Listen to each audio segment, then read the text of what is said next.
O teu trabalho, você estava me contando agora que você está trabalhando lá com o Lenzi, não é? Com o Lenzi, sim. Tá junto César dele. Lenzi.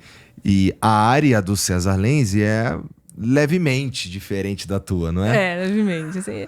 São áreas irmãs, vai, áreas irmãs. Ele fala de... Tu fala de buraco negro, ele fala de estrelas de nêutron. Sim, né? sim. Que são...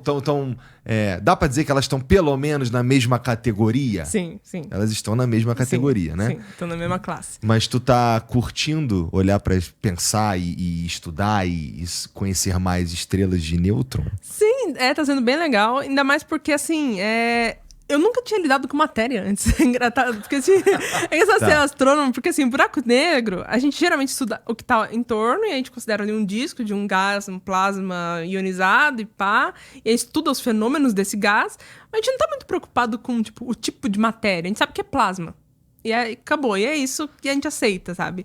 Agora, estrela de nêutron, não. Estrela de nêutron, ela, tipo, é realmente, né, um objeto colapsado, onde nêutrons escaparam, né? Então, assim, ela é basicamente mantida por degenerescência de nêutrons. Calma aí. Calma aí. Vamos lá. Vamos do começo. Como se forma? De onde surge uma estrela de nêutron? Então, aí é a história de como as estrelas morrem, no caso, né? Porque, assim, a gente tem várias estrelas no universo, né? De diferentes massas. E tem estrelas como o nosso Sol, que é de uma massa solar. De uma massa até cerca de 3 massas solares, se não me engano. Quando ela colapsa, né? Quando ela chega no final da vida dela e colapsa, ela vai formar uma anã branca. Que também é de degenerescência, mas aí é outra história. A anã branca, ela fica ali, ela é um objeto, assim, tranquilo, mas ainda assim é uma reminiscente estelar.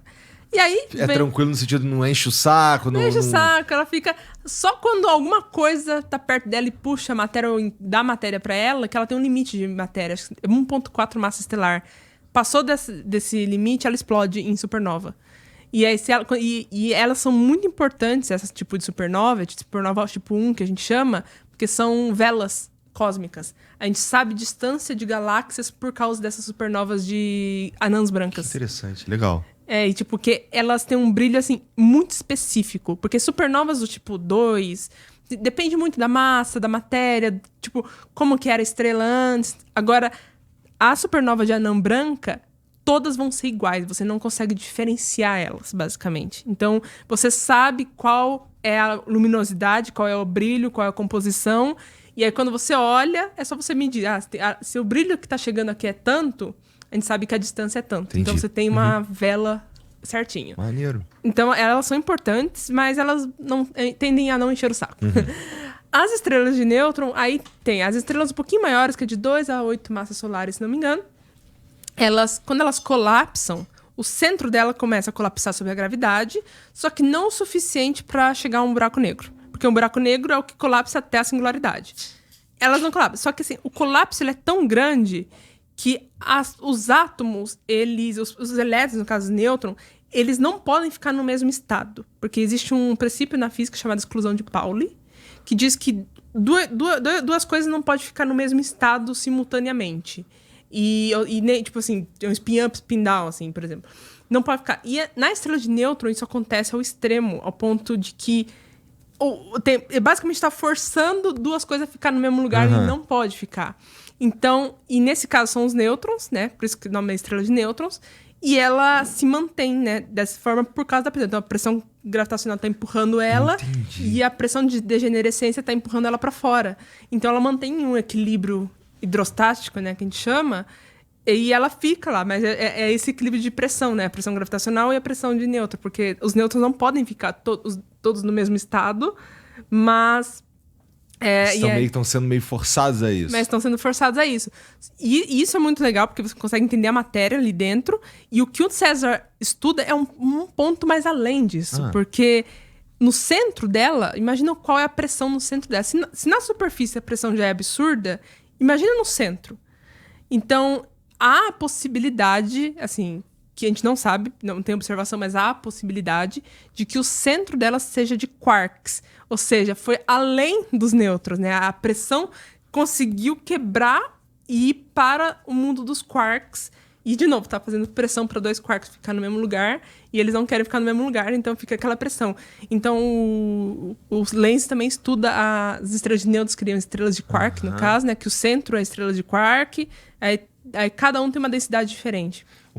Quando a gente fala... Se você fala de estrela de quark, a gente tá falando de uma coisa... que é uma teoria do que pode ter dentro de uma estrela de nêutron. Basicamente, sim. É uma hipótese ainda. Nossa, mas é muito maneiro isso. Porque, assim, o trabalho de vocês é ficar pirando no que será que tem ali, mano. Será que tem ali? Não, e vai muito além. Por exemplo, o Lenz tem trabalhos, direção, uma matéria escura, sabe? Tipo, se uma estrela de nêutron conseguiu acretar matéria escura. E aí tem uma casca de matéria escura, por exemplo, sabe? Ele tem trabalhos nessa direção. E, assim, a gente fica conversando e a gente fica falando sobre... Tá, mas saiu um artigo ano passado sobre... E se tiver buracos negros no centro de estrelas? E se isso for o caso de uma estrela de nêutron? Como seria? E aí você começa a ir longe, assim. Então eu suponho que vocês devem ter teorizado aí uma porrada de... Ou algumas, pelo menos, possibilidades de coisas que são matematicamente ou são possíveis nas equações, mas que a gente nunca viu. Existe isso? Sim, é exatamente isso. Pegar as equações ali e aí trabalha dentro dessas equações. E aí, geralmente, as equações que a gente usa é as equações de Oppenheimer. Inclusive, que é a equação que aparece no filme Oppenheimer. Tem uma cena lá que é a cena que eles falam do artigo dele. Então, naquele artigo, eles publicaram, naquele exato dia, eles publicaram as equações, que é a equação de Oppenheimer-Volkov. Então... A gente usa essas equações para fazer toda a simulação, né, de curvas, assim, como que uma estrela de nêutron se comporta. E aí, assim, é bem legal, porque aí... E é justamente isso, né, as diferentes densidades, né, se dentro é uma quark, qual a densidade em cada camada da estrela de nêutron. E isso eu nunca tinha trabalhado antes, porque buraco negro você não se preocupa com densidade das coisas, né? Agora, estrela de nêutron não. Estrela de nêutron você precisa se preocupar com isso, então isso tá sendo uma diferença, mas tá sendo legal, Legal, maneiro. Quando a gente... Bom, buraco negro, a gente consegue dizer que a gravidade, ou a forma como se dá a gravidade, é parte muito importante do que é estudado ali. Dá pra dizer isso? Tá. Sim. A gente fala que é basicamente, de novo, usando a palavra objeto feito de gravidade, né? Mas gravidade... Gravidade. Não tem uma partícula da gravidade. A gravidade não é uma onda. Existem ondas gravitacionais. Então, assim, a gravidade, ondas gravitacionais até pode se comportar como uma onda. Assim. Tá. Então, como estudar um objeto que estamos falando de gravidade o tempo inteiro e a gente consegue... Não dá para observar a gravidade. Não dá. A gente só sente ela, né? A gente sente ela. Mas assim, a resposta mais simples, mais curta possível é: não sabemos o que é gravidade. Essa é a resposta mais curta.